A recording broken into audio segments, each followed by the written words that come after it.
Welcome to Katie Custom Woodworking. I'm Kevin Dunphy. We've all seen the before pictures and what it's going to look like after, and after pictures always look amazing. And how did they do it? And it looks so clean. This one's going to be a little different.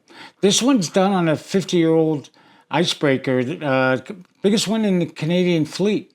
And there's a lot of challenges, like getting, because the metal wasn't as straight as it is today.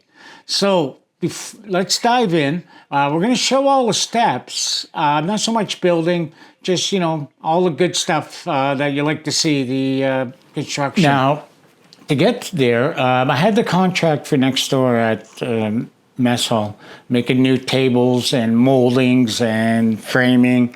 And so away I went. I was getting a little bit of freedom.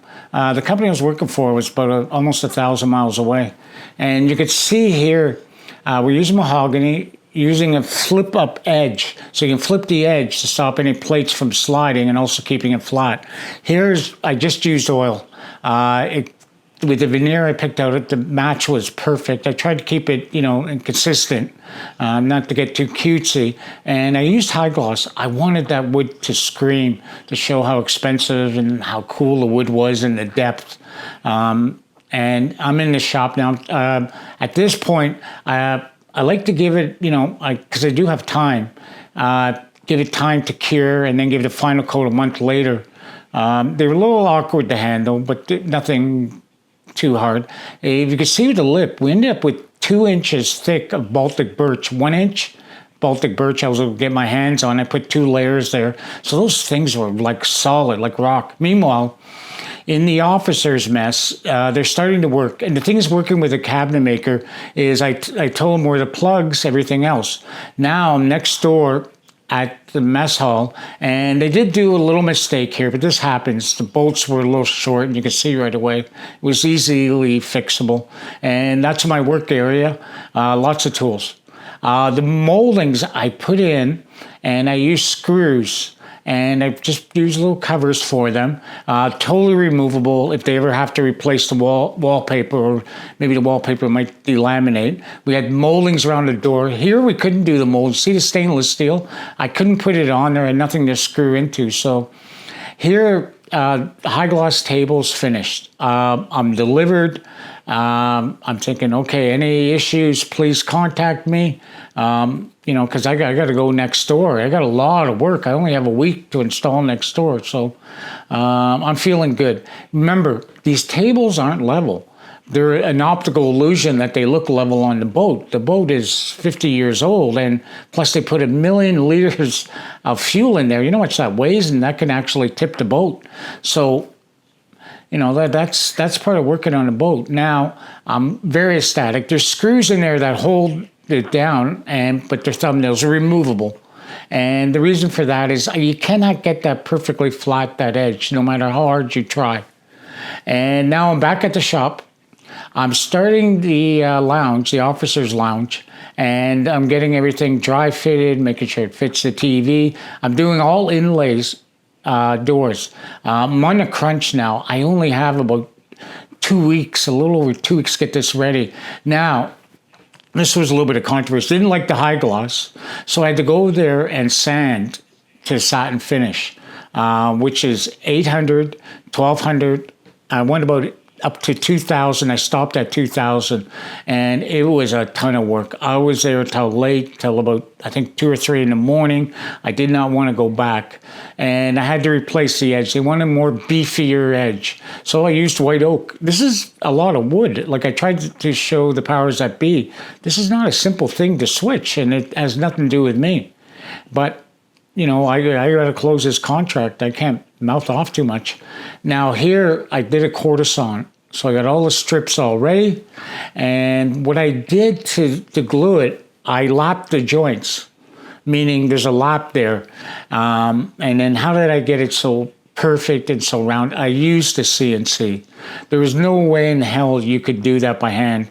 But the only thing I didn't like was machining it blind. The tables were, not near me. They were on the boat, and I didn't want to drag these things and try to fit them.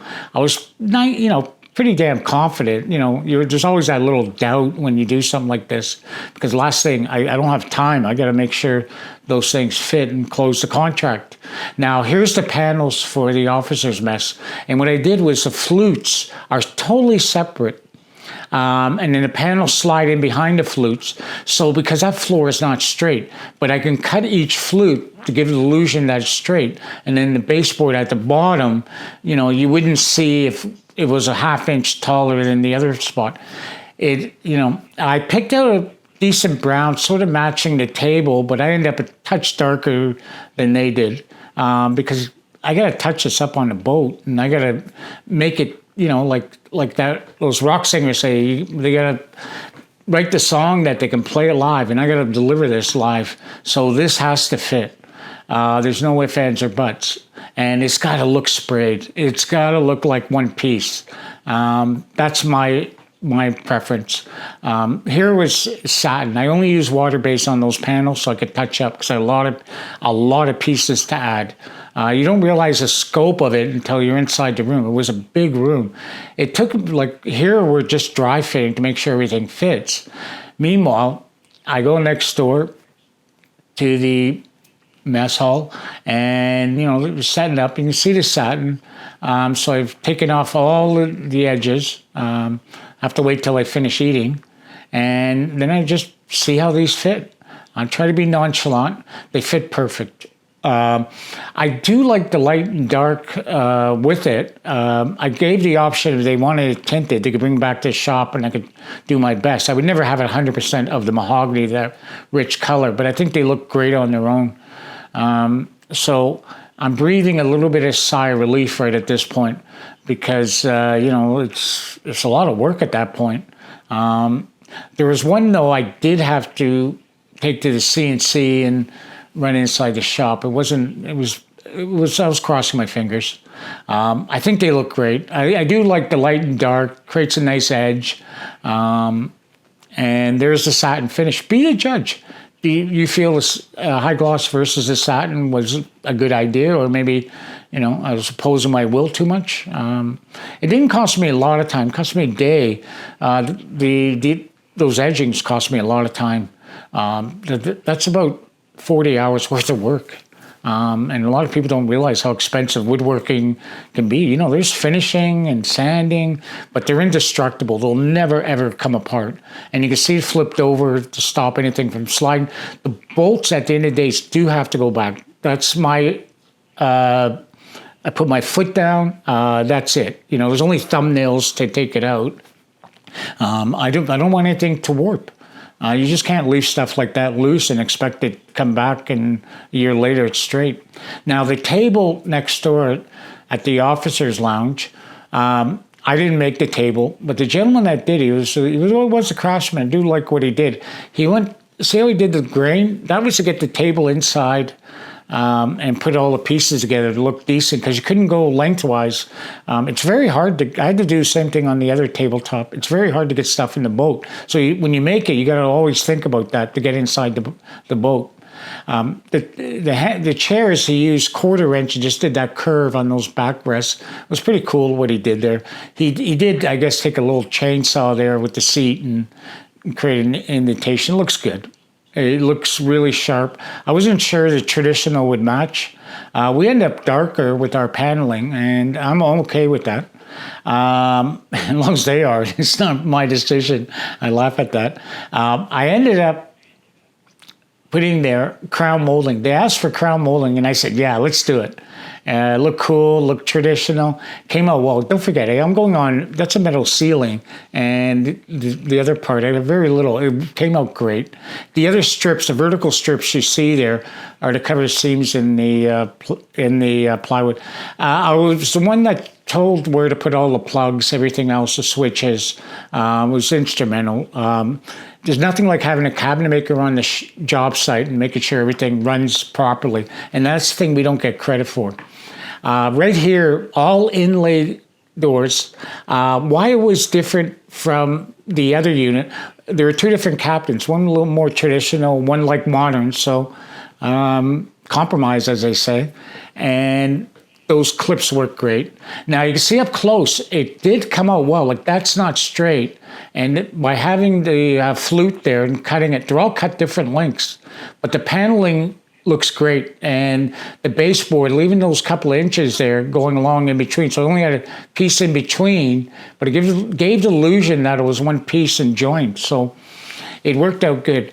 At this point, this is like 1 week into it, and this is about 2 in the morning on a Saturday. I want to get home. I am tired. This has been a long haul because that boat is getting refueled the next day, and they do not want me on that boat anymore. So my time is up. I take my pictures, I get out, and that's the life of a cabinet maker. We're passionate, and I was very happy with the results. So thank you for watching. A lot more videos like this. Any comments below, please. I love having a discussion. And, you know, what do you like? What do you don't like? Any questions, I'll answer. So thanks for watching. Bye.